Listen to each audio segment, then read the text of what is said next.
Welcome. In this video, we're going to cover the company level scheduler. So to access your scheduler, you're going to want to first make sure you select one of the companies.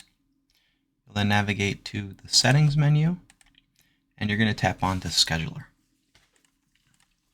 So scheduler is broken up into three main sections. We've got the scan scheduler, the patch scheduler, and the report scheduler. So I'm going to take you through a sample of each of these. Starting with the scan scheduler. So the first thing I want to make sure I note here is these schedulers work both globally and at the company level. So right now, of course, we're at the company level, so these are company specific to the customer that I'm inside of Acme Co right now. As I look in the scan scheduler, I can see there is a global scan schedule, a daily external scan that has been inherited from Acme Core from the global system. So if there is a global schedule in place that is infecting all companies, you will see evidence of it in the screen with the Is Global checkbox being lit up. So that's your visual indicator that something has been inherited or pushed down from the global scan. Alternatively, I can also add company-specific scans to this if I need to. Again, simply we'll go add here. We'll give this a name. We'll set up a weekly compliance scan.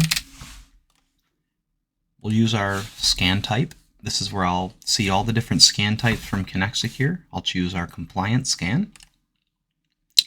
We'll tell it what agents to run that compliance scan on. I'll do all of our agents. If we wanted to limit those to specific tags, I can include or exclude by tags by just simply coming in here, selecting those tags. Of course, you'll need to hit the plus sign to add them. If you want to remove them, tap the X. They're not required. And then, of course, the scheduler. So when do I want to run the scan? I'll go ahead and choose weekly. We're going to repeat this every week. And then on the days, we'll go ahead and run these on Friday. So every week on Friday, and I'll target this scan, we'll say 1 o'clock in the afternoon, because we want machines to be online when this runs. After lunchtime is my thoughts.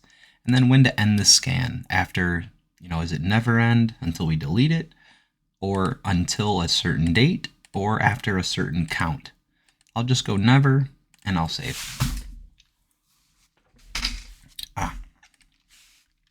Got a unique name needs to be provided. So if the system sees this scan name anywhere else, then it will appear an error that way, which is good because you don't want to be confused when two things are the same name. I just added a 2 on for an example here.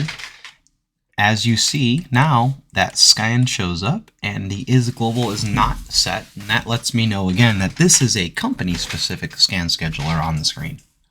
Okay, so you can add as many scan scheduled items as you need to based on requirements and desires. Any scan schedule can be edited and deleted simply from coming in and using that 3-dot action menu. Okay, so that's that scan scheduler. Let's move over to the patch scheduler. Same concept, right? Table loads shows existing records.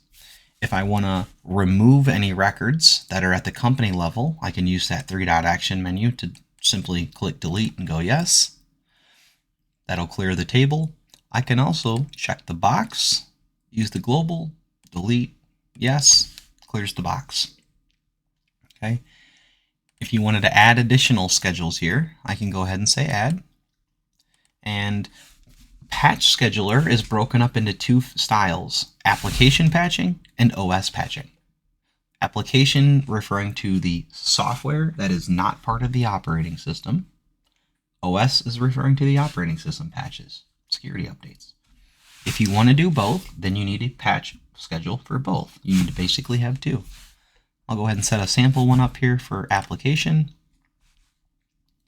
We'll choose app. Give this thing a name. I'll call this our, we'll do Adobe product patching. Again, we can do the tags if we want to, not required. Then you'll have an option for application type, either allow or deny. So you can allow patches or deny patches based on what you want to do here. In the drop-down, you'll have an option to do all applications. If you want to patch everything that we know how to patch, that's the aggressive choice. If you want to scroll through the list, you can scroll through it up and down. It's alphabetical and look for all the items that we can patch. We do have this out on our user doc, so you can get the full Excel list of app patches if you need it. It is out on our docs. Just go give it a search. You can also just type the words of the patches or apps that you're looking for. So if I'm looking for some Adobe stuff, for example, I'll just start typing Adobe here, and then I'll just grab the Adobe products that I care about. So I'll just come through and grab those as some examples.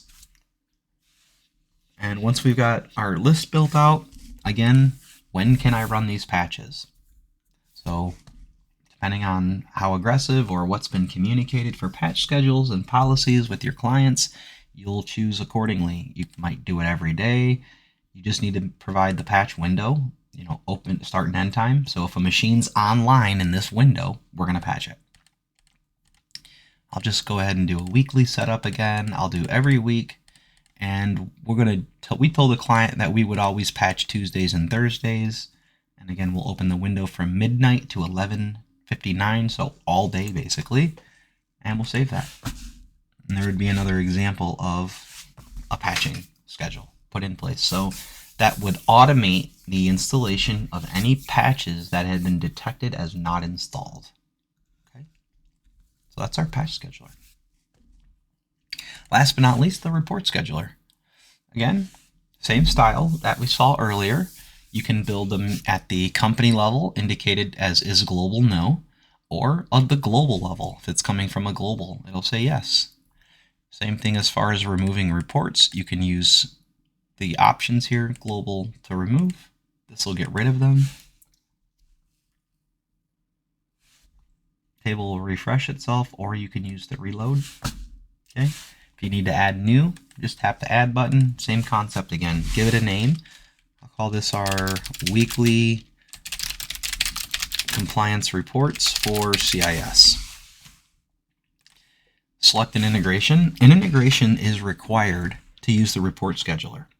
Specifically, we need one of the email integrations configured. So you need to make sure that you have an integration set up with either Office 365, Connect Secure email, which we provide SES email for you guys, or you can use your own email service through SMTP. And you just basically got to tell us which one of those we can use to send these reports out of. Okay. Tags, again, are optional, but you can include them if you want to or exclude them. You'll then select from the report dropdown. This will contain all of the standard reports from our system. There's a whole laundry list of them here. Again, you can scroll through the old-fashioned way and click the ones you want. Or if you're looking for specifics, you can just start typing them. Like I'll just do CIS, for example. I'm going to do my compliance summary and the compliance reports. Again, depending on what you want to show here, you can check or uncheck them. The select types is going to be to allow you to pick off what format this report comes in. The system will automatically only show common report types that are available for the report. So this one comes in Doc or Excel, so you can choose either or. And then, of course, where these are going to. Put in the person's email. You can do a second one too. You can do as many as you need there. You can add as many emails, distribution lists, whatever you need. The scheduler. When does this report go out? Maybe I'll just do it on days in a month. I'll get it on the 1st. I'll get it on the 15th. Midnight's fine. Never end, run forever. And then we have an optional password field here. If you leave the password field blank and just have save, it's not required. Basically what it means is it's not encrypting the email. If you decide that you are going to use a password and you put a password in this field and save, that email will be encrypted and the recipient will need the password to view the report. So depending on what you're sending and who's getting it, you may want to encrypt or not, and you'll need to share that password in order to view those reports. And that is our company level scheduler. The last thing I would encourage you guys to be familiar with are the job sections of the scheduler. So If you're looking at any one of the schedulers, you come up on the toolbar and there's going to be a job section here. If you tap on this, you'll see a historical timeline of all the scan scheduled jobs that have ran. Anything that's initiated, completed, or failed will be in the list, date and timestamps.